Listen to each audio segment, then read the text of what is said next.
Күйеуміз екеуміз тағдырласпыз. Бір рет аузы күйген салқын суды да үрлеп ішеді деген бар емес пе? Күйеуім де, мен де бір емес, 3 рет отбасын құрған жандармыз. Екеуміздің де бұл 3-ші рет құрып отырған шаңырағымыз. Аллаға шүкір, мен бақыттымын деп айта аламын. Енді ғана мен шын бақытымды тапқан сияқтымын. Оның да бақытты екендігін мен көзінің күлімдегенінен, маған үнемі рахмет айтып, сенің жолыққаның қандай жақсы болған. Енді үйленбеймін, балаларымды қиналсам да өзім өсіремін деген оймен нақты шешім қабылдап та қойған едім. Бірақ адамның емес, Алланың дегені болады екен, және олай болғанына мен қатты қуанамын дейтін. Әрдайым менің көңіліме қарап, балаларымның сендей анасы болғанына шүкір деп отырғанның өзі менің көңілімді көкке көтеріп тастайды. Өзімде болды, бәрі бітті. Мен енді қайтадан тұрмысқа шықпаймын. Қызымды жалғыз өсіріп, қызым үшін өмір сүремін деп белімді бекем буған жан едім. Тағдыр айдап қосқан шығар. 3-ші рет бағымды сынап көруге тәуекел еттім. Мүмкін бұл жолы шынымен бақытымды табатыныма сенімді болған шығармын. 1-ші рет тұрмысқа шыққанымда 17 жаста едім. Жас болдым. Алдандым деген жауыр болғанда шығар. Бірақ мен оған сендім, махаббатқа сендім дегенім дұрыс шығар. 16 жасымда бірінші күйеумен таныстым. Ол менен 8 жас үлкен болатын. 1 жыл бойы махаббат төңірегінде әңгімелесіп жүріп, ол менің кәмелеттік жасқа толғанымды күтетінін, содан кейін үйленетінімізді айтып, өзінің тәтті сөздерімен баурады. Ол сөзінде тұрды. Маған үйленбей кеткен жоқ. Бірақ ол мені қатты жақсы көрді екен деп өзімнің ғана ойым теріске шықты. Ол мені сүймеген екен. Тек қана ата-анасы есік көрмеген қызға үйленесің. Біз сенің ажырасқан келіншекке үйленуіңе жол бермейміз деген орындаған. Өйткені ол бұрын тұрмыста болған келіншекті жақсы көрген екен.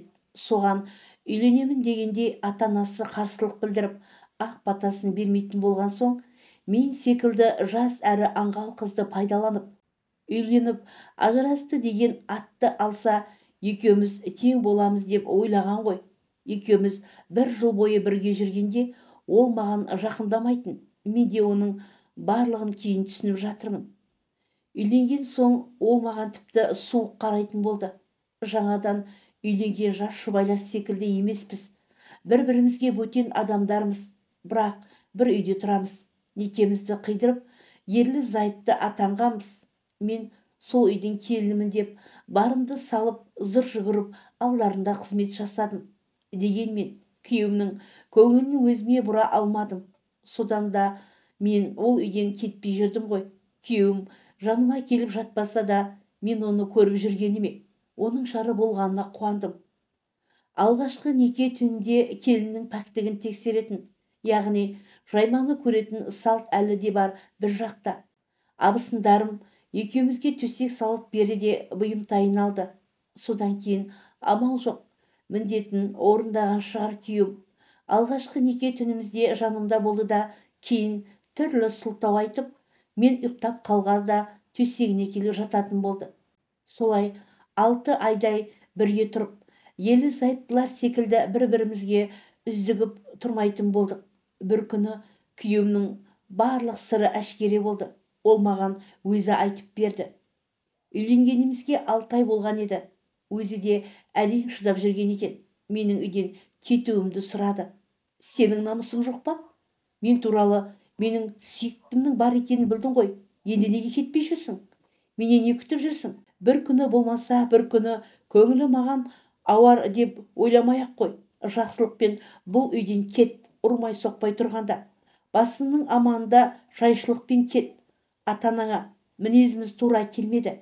Бір-бірімізге сай емес екенбіз деп айт деп үйретті. Мен кінәм не? Неге маған бұлай жасадыңыз деп жылағаныммен ол селт еткен жоқ. Сонымен ажырастық. Ол өз адаммен бірге болу үшін менің тағдырымды талқандады. Мені ойыншық етті. Анама осылай деп жылап бардым. күйеуім айтқандай мінездеріміз сәйкес келмеді деп айта алмадым. Анам менің құқығымды қорғау үшін қайтадан сол үйге барды. Менің бас тартқаныма қараған жоқ. Бірақ болмайтын нәрсе қанша жамап жақсағанымен болмайды екен. Солай екеуміз екі жаққа кеттік. Ол өзінің сүйіктісімен бас қосты. Оған ештеңе демеймін, бақытты болсын. Бірақ өзінің бақыты үшін басқаның өмірін ойшыққа айналдырудың қажеті жоқ еді. Менің өкпем сол ғана.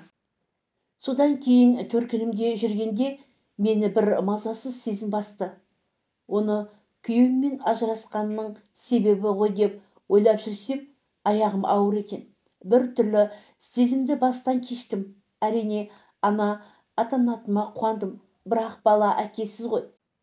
Анама бұл жаңалықты айтқанымда анам да күтпеді мұны.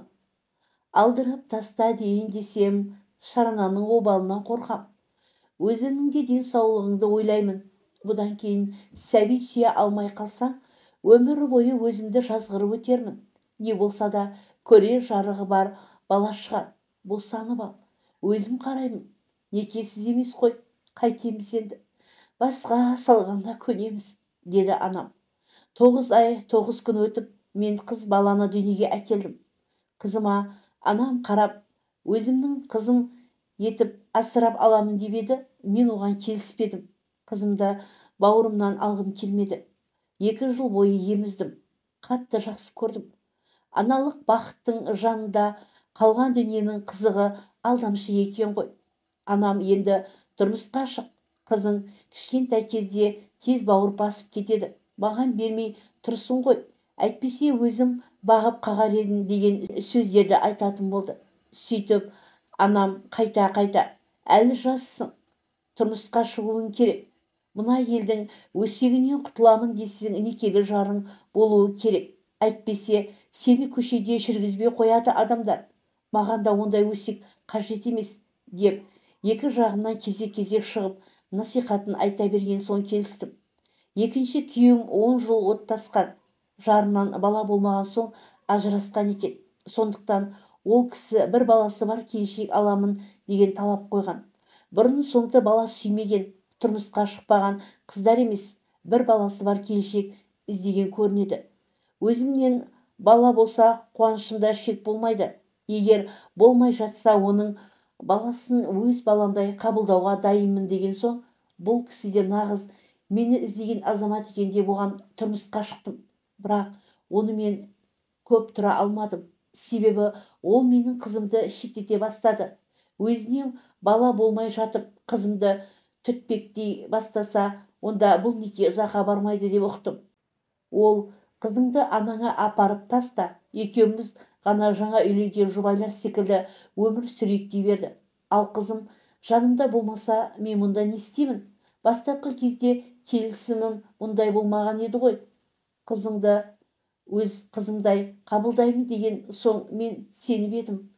Содан кейін жарайды деп қызымды анама апарып тастаймын дедім де өзім де жиналып кетіп қалдым. Қайтадан алып кету үшін артымнан іздеп келіп еді. Мен онымен бірге бола алмайтынымды айтып қайтарып жібердім. Өйткені 2 айдың ішінде мен қызыма қалай қарағанын көрдім. Ал қызыма көзқарасы дұрыс болмаған адаммен мен бірге тұра алмадым. Содан кейін менің әбден көңілім қалып, енді тұрмыс құрмаймын. Қызым үшін ғана өмір сүремін. Ел не десе мейлі, өсек десе кінәсі өздеріне. Бастысы менің арым таза болса болды дедім де тұрмысқа шығу туралы тақырыпты жылы жауып қойған едім. Арада тағы 3 жыл өтіп, қазіргі күйеуімді жолықтырып қалдым. Бізді ешкім таныстырып табыстырған жоқ, бірақ бізді танысуымызға себепкер болған адам бар. Ол менің сыныптас құрбым еді. 2 рет тұрмыста жолым болмай, ұнжырғам түсіп, ешқайда шықпай үйде қамалып отырғанымда, сол бала кезден бірге өскен құрбым Салтанат қана менен жиі хабар алып, өзінің үйіне қонаққа шақырып, көңілімді аулап тұратын.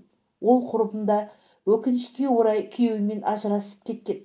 Екеуміздің айтарымыз да ұқсас, ортақ тақырыптарымыз да бар болғандықтан әңгімеміз таусылмайтын. Сол құрбыма барған едім. Біраз әңгіме дүкен құрып қайтайын деп қызымды да жаныма ертіп аламын мұндай кезде. Сөйтіп үйге қонақ келіп отыр екен. Екеумізді таныстырды. Өте ақ көңіл, ашық жарқын жан. Бір-бірімізді бұрыннан танитын жандардай шүйіркелесіп біраз әңгімелестік. Өзі балажан екен. Қызым да оны жатырқамай жақсы отырдық. Солай таныстығымыз артып, бір-біріміздің сырымызды да мұңымызды да біліп, екі жарты бір бүтін болсақ қалай болады деген шешімге тоқтадық. Өйткені оның бір ұлы мен бір қызы бар. Ана мейіріміне зар, менде бір қыз, ол әкенің қамқорлығын аңсайды. Ал қазіргі күйеуім қызыма оны бере алды. Мен де оның балаларына жақсы ана бола алдым деп ойлаймын. Балаларымызды ешқашан бөліп жарған емеспіз. Аллаға шүкір, бүгінде екеуміздің ортақ сәбиімізді асыға күтудеміз. Осы бақытымыз ортаймаса екен деп тілектің үстіндеміз.